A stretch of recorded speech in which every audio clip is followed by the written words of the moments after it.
Oke, bismillahirrahmanirrahim. Assalamualaikum warahmatullahi wabarakatuh. Waalaikumsalam warahmatullahi Waalaikumsalam. wabarakatuh. Rekan-rekan semuanya ya, dan Pak Erwan Eko ya, selaku dosen kami. Selamat sore dan salam sejahtera untuk kita semua. Ya, pada kesempatan kali ini kami dari kelompok 24 akan mempresentasikan eh, tugas kami ya, yang berjudul Design of an Automatic Drone System for Abnormality Inspection for Airbus A320 aircraft during C-check. Nah, di sini ada eh, untuk tugas kami ya, untuk UAS semester genap 2025-2026 untuk mata kuliah implementasi project dan publikasi. Lalu ini adalah kelompok kami ya, kelompok 24. Yang pertama ada saya sendiri ya, Kemal Aris Herdiansyah.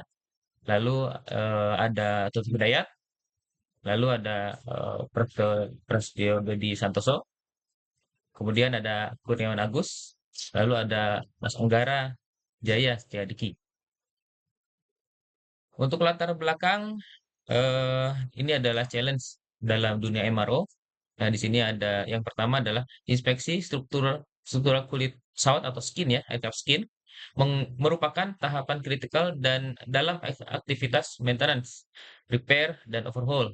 Di sini MRO demi menjaga kelayak dan keselamatan.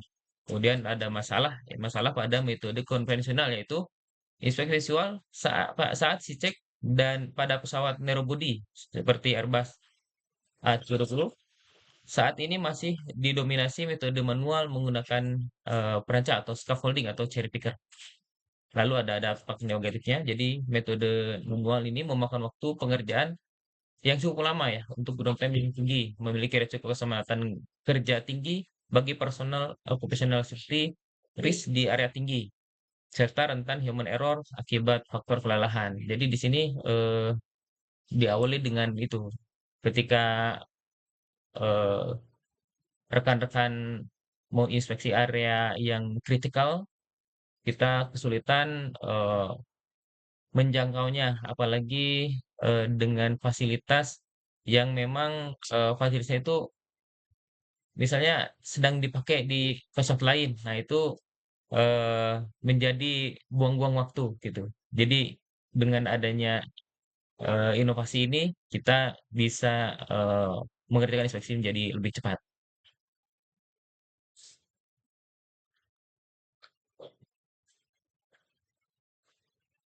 Lalu di sini ada eh, slide yang berikutnya akan disampaikan oleh Mas Anggara. Kepada Mas Anggara kami persilakan. Baik, tes. Baik, terima kasih untuk Kak Kemal. Di sini saya akan menjelaskan tentang solusi dan analisis gap. Berdasarkan analisis gap yang kami lakukan, sistem inspeksi MRO saat ini tuh memiliki gap yang sangat signifikan antara kebutuhan industri penerbangan modern dengan metode kerja lapangan yang lama atau yang konvensional. Sebagai solusinya, kami mengusulkan untuk untuk integrasi automatic drone system dibandingkan dengan metode manual. Solusi drone otomatis ini menawarkan satu akurasi tinggi di mana pengambilan gambar digital dengan sudut konsensitas yang terdokumentasi dengan baik. Yang kedua dengan keamanan mutlak, menghilangkan kebutuhan teknisi untuk memanjat ke area-area yang berbahaya. Jadi kita meminimalisir terjadinya human error ya Pak, biar lebih safety lagi. Yang ketiga dengan audibilitas data. Semua rekaman visual menggunakan drone tadi itu bisa tercapture dengan bagus. Jadi kalau yang tadinya cuma menggunakan kaset mata, kita bisa menggunakan sistem data gitu Pak. Jadi bisa bukan cuma si penginspeksinya, tapi untuk bisa berguna juga orang lain bisa tahu gitu bahwa data yang kami ini terrecord dengan bagus. Nah, di sini kami menjembatani gap tadi itu dengan merancang jalur terbang atau flight path yang menggunakan sistem hibrida yang dirancang khusus untuk menyesuaikan geometri ruang hanggar dengan bodi pesawat. Di sini kita menggunakan sebagai contoh pesawatnya adalah Airbus 320. Next.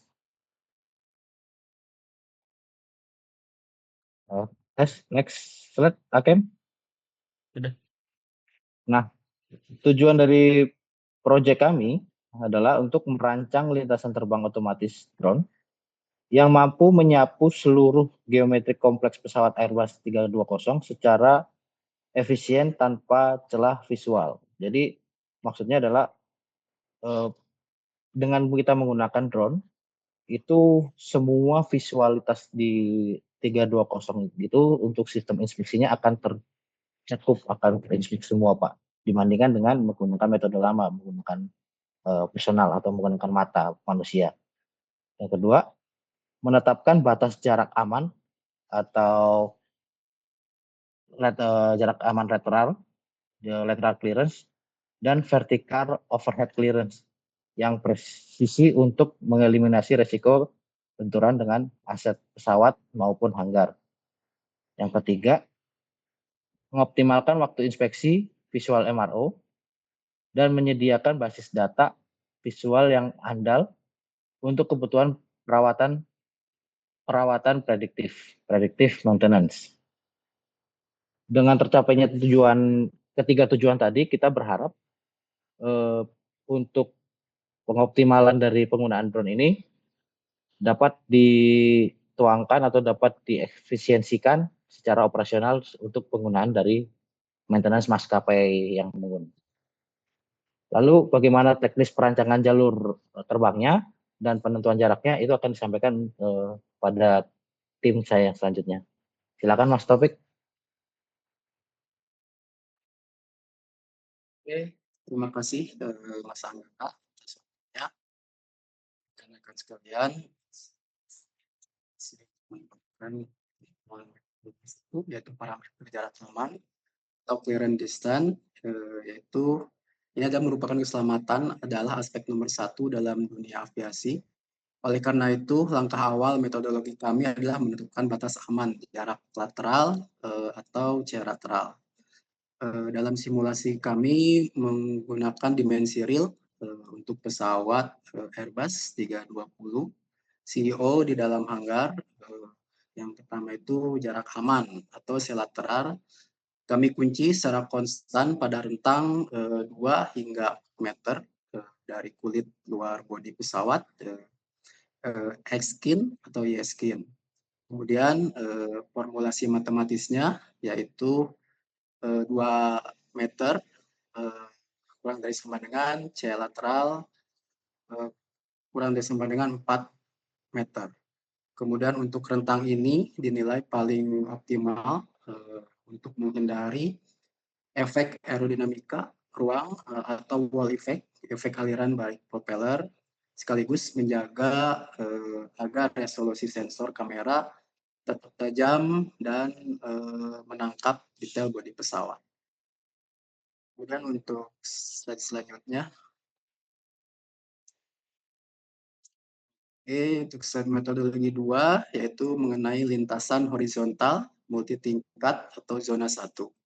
Untuk memindai bodi utama pesawat atau zona 1, kami merancang skema 3-layer horizontal parameter scan circuit. Drone akan terbang satu arah, one way flow, dimulai dari koordinat start di bagian hidung pesawat. Kemudian dia mengitari bodi dan kembali ke titik asal pada 3 elevasi ketinggian atau Z yang berbeda. Yang pertama itu sirkuit elevasi 2 meter. Ini difokuskan untuk memindai bodi bagian bawah atau lower fuselage, area engine cooling atau intake, kemudian untuk pintu kargo bawah, serta penampang bawah sayap. Kemudian untuk kedua, mengenai sirkuit kedua yaitu elevasi 4 meter, yaitu jalur penerbangan horizontal yang sejajar dengan garis jendela cabin atau window line, serta pintu akses penumpang utama. Kemudian untuk sirkuit ketiga menggunakan elevasi 6 meter, yaitu menyusuri kelengkungan atas bodi atau fuselage, prow roof, permukaan atas sayap atau upper wing, serta pangkal antena di punggung pesawat. Kemudian untuk slide selanjutnya, Mas Kemal, tolong. Oke, untuk selanjutnya itu metodologi 3, yaitu skenario pemindaian vertikal ekor zona 2. Tantangan terbesar berikutnya adalah area ekor atau empennage, karena Airbus 320 menjulang tinggi untuk ketinggian kurang lebih 11,76 meter. Jika menggunakan lintasan sirkular horizontal biasa, manuver drone akan sangat berbahaya karena ruang bebas di bagian atas hanggar sangat terbatas. Kemudian untuk solusi inovatif kami adalah menerapkan skenario pemindaian vertikal khusus zona 2. Yaitu pertama kami mengunci pergerakan drone secara statis pada 4 titik koordinat sumbu X horizontal di sekeliling area ekor. Kemudian yang kedua yaitu drone tidak mengitari ekor, melainkan dia bermanuver secara linear, naik turun menyusuri sumbu Y atau ketinggian dari elevasi lantai hingga batas maksimal 10 meter.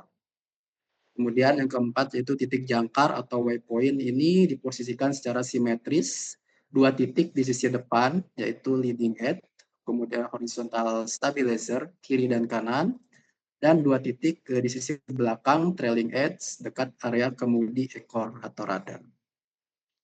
Kemudian mungkin itu selanjutnya mari kita lihat bagaimana mengenai efisiensi hasil dan stabilitas dari implementasi desain ini. Hasil dan pembahasan tersebut akan disampaikan oleh rekan kami yaitu Mas Kurniawan. Untuk Mas Kurniawan silahkan, dipersilahkan Mas. Baik, tes mic-nya speaker bagus ya. Baik, terima kasih Mas Taufik.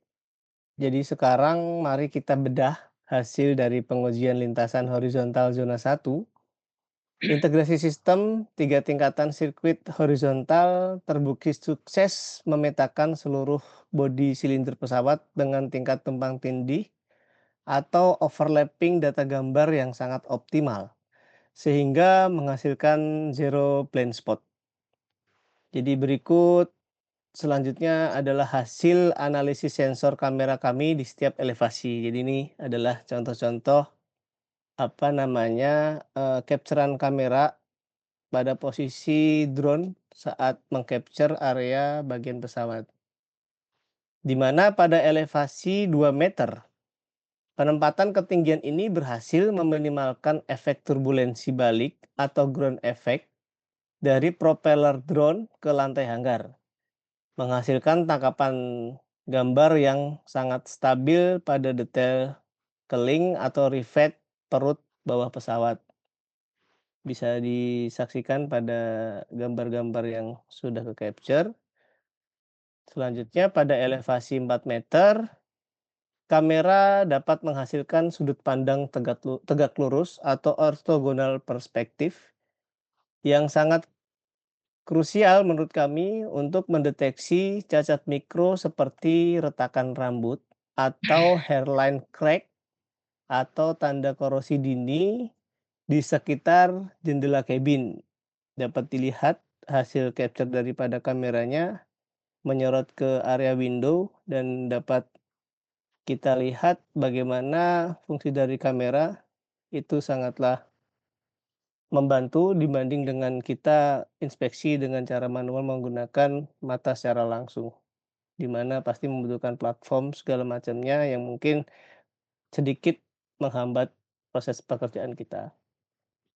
Dan selanjutnya pada elevasi 6 meter, sudut elevasi ini memberikan posisi angle yang ideal untuk merekam penutup tangki bahan bakar pada sayap. Jadi posisi ini atau sudut ini sangatlah ideal untuk bagaimana meng-capture atau merekam penutup tangki bahan bakar pada pesawat Airbus A320 pada sayap atas serta bilah spoiler atau aileron tanpa memerlukan lampu sorot eksternal tambahan. Tuh, selanjutnya silakan Mas Kemal di next slide-nya. Selanjutnya pada pengujian zona 2 atau ekor pesawat. Mekanisme penguncian koordinat sumbu X pada 4 titik terbukti sukses menghilangkan resiko ketidakstabilan wahana atau drifting akibat efek pusaran udara atau bisa disebut indoor wind gas yang sering terjadi apabila drone dipaksa melakukan manuver memutar di ujung sirip ekor yang sempit areanya. Jadi meskipun batas terbang drone kami batasi dengan sampai hingga 10 meter demi menjaga jarak aman terhadap atap hanggar atau vertical overhead clearance, sisa penampang atas vertical stabilizer atau tinggi total sampai dengan 11,76 meter. Jadi tetap dapat terekam dengan menurut kami dengan sangat sempurna. Artinya di sini masih jelas untuk bisa kita lihat. Hal ini dicapai berkat optimalisasi sudut kemiringan kamera atau gimbal pitch angle otomatis sebesar minus 15 derajat hingga minus 30 derajat saat drone berada di puncak waypoint di ketinggian 10 meter. Dengan taktik ini, seluruh penampang ekor dapat terdokumentasi tanpa melanggar batas daripada keselamatan atap. Detail mengenai kendala teknis, mitigasi dan alur data serta kesimpulan akhir dari sistem ini akan dipaparkan oleh rekan saya. Silahkan Mas Prastio, kepada Mas Pras dipersilahkan. Terima kasih dari saya. Baik, terima kasih Mas Kurniawan. Baik, sekarang kita sudah menginjak kendala proyek dan mitigasi daripada drone. Baik, dari kedua tersebut yaitu pertama yaitu keterbatasan ruang operasional atau pengerjaan di hanggar. Karena kita pengerjaannya di hanggar, yaitu keterbatasan ruang operasional, yaitu lingkungan hanggar dalam ruangan memiliki keterbatasan ruang vertikal yang membatasi pergerakan drone dan rentan terjadi distorsi pusaran udara. Nah, bagaimana mitigasinya? Mitigasinya yaitu mengunci domain ketinggian terbang maksimal area ekor atau tail pada 10 meter. Tadi yang seperti yang disampaikan oleh Mas Kurniawan. Dan menggantinya dengan optimasi sudut pitch gimbal kamera. Jadi kita bisa menggantinya pada ketinggian 10 meter dan dengan optimasi sudut pitch di gimbal kamera agar gambar sampai masih terlihat dengan jelas. Baik, untuk risikonya, risiko benturan aset pesawat, yaitu adanya potensi kegagalan sensor daripada GPS-nya, di mana di dalam ruangan tertutup atau indoor environment yang bisa menyebabkan drone menabrak daripada kulit pesawat atau sisi pesawat.